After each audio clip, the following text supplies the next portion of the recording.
Assalamualaikum warahmatullahi wabarakatuh. Perkenalkan nama saya Safara Mandasari Salsabila dengan NIM 2021 1880045. Pada hari ini saya akan menjawab soal ujian akhir semester nomor 1, yaitu agama Islam memberikan tuntunan hidup bermasyarakat, berbangsa, dan bernegara serta elegan. Dalam istilah populernya disebut dengan masyarakat madani. Pertanyaan yang pertama, apakah yang dimaksud dengan masyarakat madani? Jelaskan beserta dengan dalilnya. Baik, masyarakat Badari ini di dalam Al-Quran dikenal dengan istilah baldatun taibatun warokun gofur, yang artinya sebagai negeri yang baik di atas keridhaan Allah Subhanahu wa Ta'ala. Hal ini sejalan dengan pengertian masyarakat ideal, yaitu masyarakat di bawah ampunan dan juga keridhaan Allah, serta menjunjung tinggi rukun iman, rukun Islam, dan juga fungsi iman kepada Allah Subhanahu wa Ta'ala dan hukum syariat lainnya.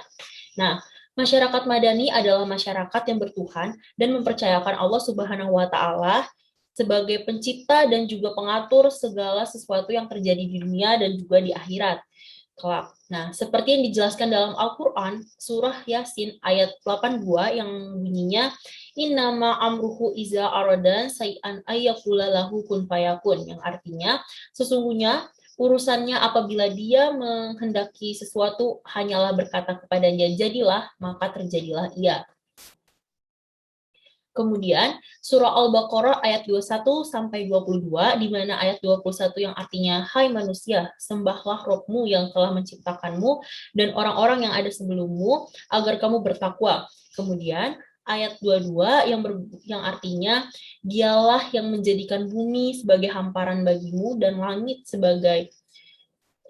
lalu ia menghasilkan dengan hujan itu segala buah-buahan sebagai rezeki untukmu, karena itu janganlah kamu mengadakan sekutu-sekutu bagi Allah, padahal kamu mengetahuinya.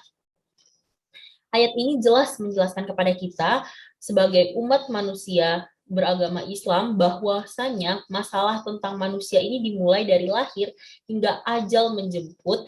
Semuanya ini merupakan kehendak Sang Pencipta, yaitu Allah Subhanahu wa Ta'ala.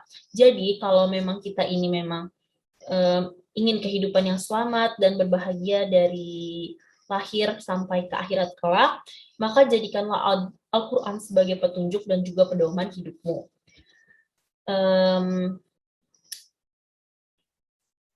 Kemudian pertanyaan nomor 2,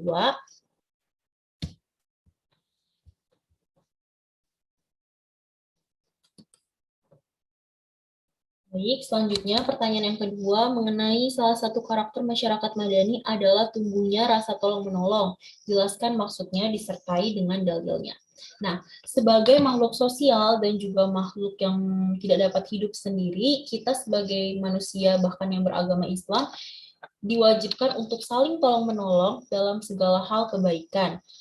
Kita wajib menolong saudara kita sesama muslim dalam segala sesuatu urusannya selagi urusannya tersebut tidak merugikan pihak manapun. Budaya gotong royong dan juga turut serta dalam mengulurkan bantuan dalam Islam itu diterapkan dalam banyak lini, tak terkecuali unsur aspek ekonomi syariah ataupun aspek-aspek pokoknya segala sesuatu yang bergerak di bidang kepositifan. Misalnya nih, dalam bidang tolong menolong dalam bidang pendidikan, saling membantu saat kita membutuhkan, misalnya nih teman kita membutuhkan bantuan kita untuk menjelaskan segala sesuatu pelajaran yang sebelumnya dia belum mengerti. Selagi kita mengerti dan selagi kita mampu untuk menolong, kita wajib sekali untuk menolong teman itu, karena kita sendiri tidak tahu kelak kita juga membutuhkan bantuan orang tersebut. Jadi sebagai umat beragama Islam, sebagai umat Islam kita wajib untuk tolong menolong dan saling bergotong royong. Hal ini dijelaskan Allah Subhanahu wa Ta'ala dalam Quran surah Al-Maidah ayat 2 yang bunyinya wa ta'awanu 'alal birri wa taqwa wa la ta'awanu 'alal ismi wal udwani wattaqullaha innallaha syadidul iqab, yang artinya dan tolong menolonglah kamu dalam kebaikan dan juga ketakwaan. Dan janganlah tolong menolong kamu dalam berbuat dosa dan pelanggaran. Dan bertakwalah kamu kepada Allah. Sesungguhnya siksa Allah sangat berat. Jadi inti dari ayat ini adalah kita harus saling tolong menolong dalam segala hal kebaikan, dan jangan tolong menolonglah kamu dalam hal yang perbuatan mungkar ataupun perbuatan yang bersifat dosa dan juga pelanggaran. Baik, sekian jawaban dari saya. Kurang lebihnya mohon maaf. Wassalamualaikum warahmatullahi wabarakatuh. Nama saya Zimutin Arifah Munalovina dengan NIM 202 110044. Untuk menjawab pertanyaan nomor 2 adalah apakah makna dan fungsi agama dan kebudayaan dalam kehidupan Islam. Islam berasal dari kata aslamu yuslimu Islam, artinya patuh atau menerima dan memeluk Islam. Bahwa arti yang dikandung dalam kata Islam adalah kedamaian, kesejahteraan, keselamatan, penyerahan diri, ketaatan, dan kepatuhan. Fungsi dari agama yaitu memberikan kedamaian, menanamkan kebijakan sosial, meningkatkan solidaritas sosial, agen sosialisasi dan kontrol sosial, serta meningkatkan kesejahteraan.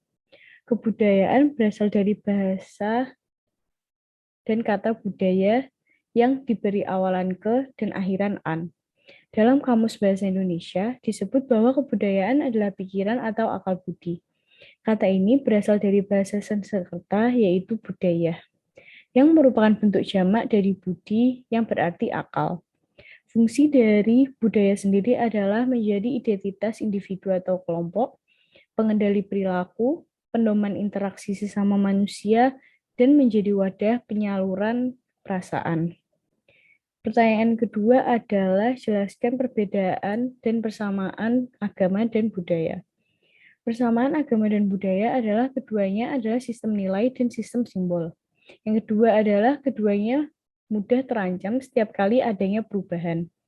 Perbedaan dari kedua itu sendiri, para pemikir gerakan Islam pada dasarnya sepakat untuk membedakan agama sebagai wahyu Allah dan kebudayaan adalah hasil dari karya manusia. Assalamualaikum warahmatullahi wabarakatuh. Saya Haikal Ade dari Negara dengan NIM 20211880043. Di sini saya akan menjawab soal ujian akhir semester Pendidikan Agama Islam nomor 3. Saya akan membacakan surat Ali Imran ayat 159 serta artinya. A'udzu billahi minasyaitonir rajim. Bismillahirrahmanirrahim. Fa bima rahmatin minallahi linta lahum walau kunta faddan ghalidal qalbi lanfaddu min hawlika fa'fu anhum wastaghfir lahum wasyawirhum fil amr. Fa'idza azamta fatawakkal 'alallah innallaha yuhibbul mutawakkalin. Yang artinya, maka berkat rahmat Allah engkau Muhammad berlaku lemah lembut terhadap mereka. Sekiranya engkau bersikap keras dan berhati kasar, tentulah mereka menjauhkan diri dari sekitarmu. Karena itu maafkanlah mereka dan mohonkanlah ampunan untuk mereka. Dan bermusyawarahlah dengan mereka dalam urusan itu. Kemudian apabila engkau telah membulatkan tekad, maka bertawakallah kepada Allah. Sungguh Allah mencintai orang yang bertawakal. Di dalam surat Ali Imran ayat 159 ini juga Allah berfirman untuk selalu bertawakallah kepada Allah sendiri setelah mencapai hasil mufakat dalam suatu musyawarah tentunya. Seperti Rasulullah dan kaumnya yang tetap berjuang dan juga berjihad di jalan Allah dengan tekad yang bulat tanpa menghiraukan bahaya dan kesulitan yang mereka hadapi.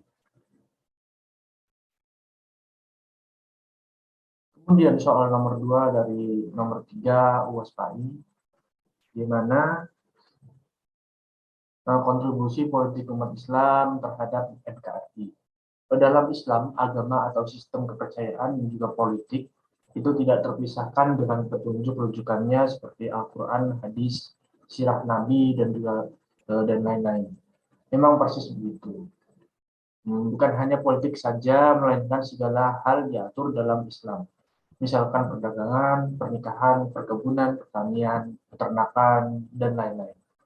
Sistem politik yang dipakai di Indonesia telah sesuai dengan prinsip-prinsip Islam. Hal ini karena Indonesia merupakan salah satu negara dengan mayoritas umat Islam dan terdapat pemeluk agama lain, maka sistem demokratis Pancasila telah sesuai dengan kehidupan bangsa dan juga bernegara. Indonesia saat ini sudah termasuk negara demokrasi terbesar ketiga setelah India dan juga Amerika Serikat. Hal ini juga berarti Indonesia adalah negara demokrasi dengan penduduk Muslim terbesar di dunia. Kontribusinya seperti pada pemilihan presiden 2014 dan juga 2019, memang hanya ada 2 pasangan calon presiden dan wakil presiden, sehingga tidak bisa dihindari terjadi pembelahan dua kutub calon dan juga pemilih dari masyarakat sendiri. Itu sebagai konsekuensi yang logis. Kemudian juga segala sesuatu masalah diselesaikan secara musyawarah untuk memperoleh suatu mufakat, seperti pada surat Ali Imran ayat 159. Itu termasuk kontribusi-kontribusi dari politik Islam. Terima kasih. Wassalamualaikum warahmatullahi wabarakatuh. Assalamualaikum warahmatullahi wabarakatuh. Perkenalkan, nama saya Sartika Febrin Sudarwati dengan NIM 20211880047. Di sini saya akan menjawab soal UAS PAI nomor 4. Banyak ayat-ayat Al-Quran yang memberi dorongan kepada umat Islam untuk menguasai ilmu pengetahuan dan teknologi dan seni atau iptek. A. Bacalah ayat Al-Quran surat Al-Alaq ayat 1-5 secara tartil atau fasih. Kemudian terjemahkan ke dalam bahasa Indonesia dengan baik. B. Buatlah narasi contoh kasus ayat Al-Quran yang berkaitan dengan integrasi antara iman, ilmu, dan amal. Mulai dari yang A. A'udzu billahi minasyaitonir rajim. Bismillahirrahmanirrahim. Iqra' bismi rabbikal ladzi khalaq. Khalaqal insana min 'alaq. Iqra' wa rabbukal akram. Allazi 'allama bil qalam. 'Allamal insana ma lam ya'lam. Shadaqallahul azim. Artinya, dengan menyebut nama Allah yang Maha Pengasih lagi Maha Penyayang, bacalah dengan menyebut nama Tuhanmu yang menciptakan. Dia telah menciptakan manusia dari segumpal darah. Bacalah, dan Tuhanmu lah yang Maha Mulia, yang mengajar manusia dengan pena. Dia mengajarkan manusia apa yang tidak diketahuinya. Kemudian yang B, buatlah narasi contoh kasus ayat Al-Quran yang berkaitan dengan integrasi antara iman, ilmu, dan amal. Dalam pandangan Islam, antara agama, ilmu pengetahuan, teknologi, dan seni terdapat hubungan yang harmonis dan dinamis yang terintegrasi ke dalam suatu sistem yang disebut dinul Islam. Di dalamnya terkandung 3 unsur pokok, yaitu akidah, syariah, dan juga akhlak. Dengan kata lain, iman, ilmu, dan amal saleh. Sebagaimana digambarkan dalam Al-Quran, yang artinya, tidakkah kamu perhatikan Allah telah membuat perumpamaan kalimat yang baik, yaitu dinul Islam, seperti sebatang pohon yang baik. Akarnya kokoh, menghujam ke bumi, dan cabangnya menjulang ke langit. Pohon itu mengeluarkan buahnya setiap musim dengan seizin Tuhannya. Allah membuat perumpamaan-perumpamaan itu agar manusia selalu ingat. Dalam Quran, surat Ibrahim, ayat 24-25. Ayat di atas mengidentikan bahwa iman adalah akar, ilmu adalah pohon yang mengeluarkan dahan dan cabang-cabang ilmu pengetahuan.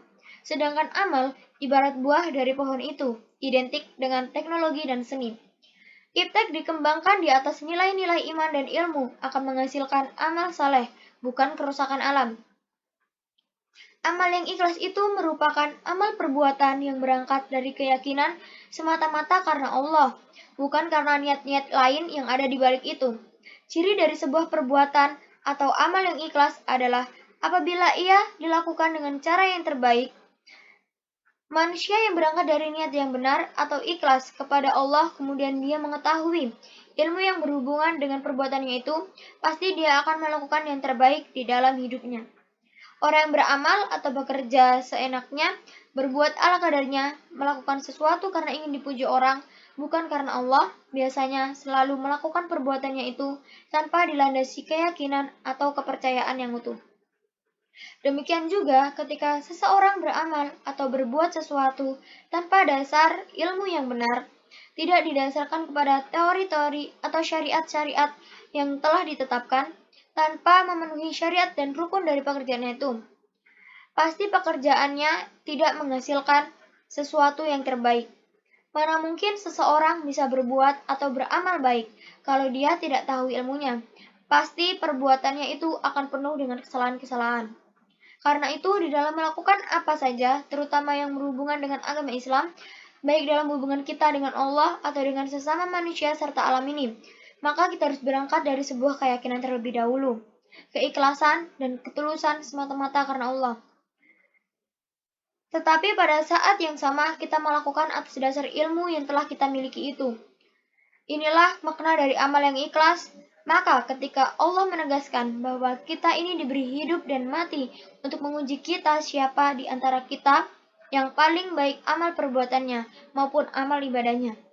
Ada 3 unsur yang harus ada di dalam sikap kita terhadap agama, yaitu iman, ilmu, dan amal. Maka akan tidak ada artinya keyakinan kalau tidak ada amal perbuatan. Tidak ada artinya ilmu yang kita punya kalau tidak melahirkan amal-amal soleh dalam kehidupan kita.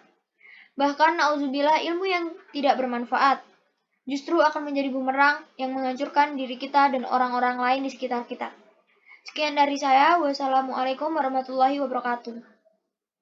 Assalamualaikum warahmatullahi wabarakatuh. Saya Rizika Al-Bestari dengan 2 nomor 211880042. Hari ini saya akan menjawab pertanyaan kelas AI nomor 5 dalam pertanyaan sebagai berikut. Manusia yang utama atau khairul ummah adalah manusia yang memiliki pemahaman ajaran agama Islam secara benar, mempunyai integritas yang tinggi, terutama nilai-nilai amanah dan kejujuran. Poin A. Jelaskan pandangan Islam tentang amanah dan kejujuran disertai dalil ayat Al-Quran. Poin B. Ada pepatah yang mengatakan tanamlah kejujuran pasti engkau akan menuai kepercayaan. Baik, saya akan menjawab pertanyaan pada poin A mengenai kejujuran dan amanah serta dalil-dalilnya. Nah, jujur sendiri adalah sebuah perbuatan yang mengamalkan dan mengatakan sesuatu hal ataupun bersifat apa adanya sesuai dengan kenyataan atau sebenarnya. Nah, jujur sendiri merupakan suatu sikap yang harus pada diri setiap seorang beriman karena kejujuran merupakan salah satu ajaran penting dalam Islam. Berikut adalah dalil-dalil untuk berlaku jujur. Pertama, pada Quran Surat At-Taubah ayat 119. Kedua, pada Quran Surat Al-Ma'idah ayat 119. Tiga, pada Quran Surat Al-A'raf ayat 85. Kemudian pada Quran Surat An-Nisa ayat 58. Nah, selanjutnya mengenai amanah. Amanah sendiri artinya juga jujur atau bisa dipercaya. Nah, amanah juga dapat diartikan dengan amanah, yaitu sifat atau titipan. Nasib amanah ada dalam diri seseorang yang beriman itu karena ada yang keimanan yang kokoh di dalam dirinya. Sehingga seorang beriman yang amanah akan mengalami berbagai bentuk perilaku yang bertentangan dengan amanah tersebut. Contoh dalil-dalil pada Al-Quran yang pertama adalah pada Quran Surat An-Nisa 58, kemudian ada hadis riwayat Abu Dawud, kemudian ada Surat Al-Ghazalah ayat 7-8, dan terakhir ya tadi Quran Surat Al-Ghazalah ayat 7-8. Kemudian saya akan menjawab pertanyaan poin B, yaitu mengenai tanam kejujuran yang pasti akan menolak kesempatan. Nah,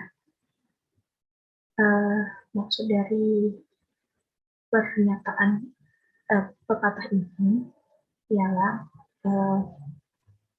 hidup itu sebagai lahan kebajikan dan kehidupan budi yang berawal dari rumah. Nah, ada beberapa hal jika Anda menanamkan kejujuran. Yang pertama, jika Anda menanamkan kejujuran, Anda akan menanam kebaikan. Jika Anda menanam kebaikan, Anda akan menanam kebesaran. Ketiga, jika menanam kerendahan, Anda akan menanam kebesaran.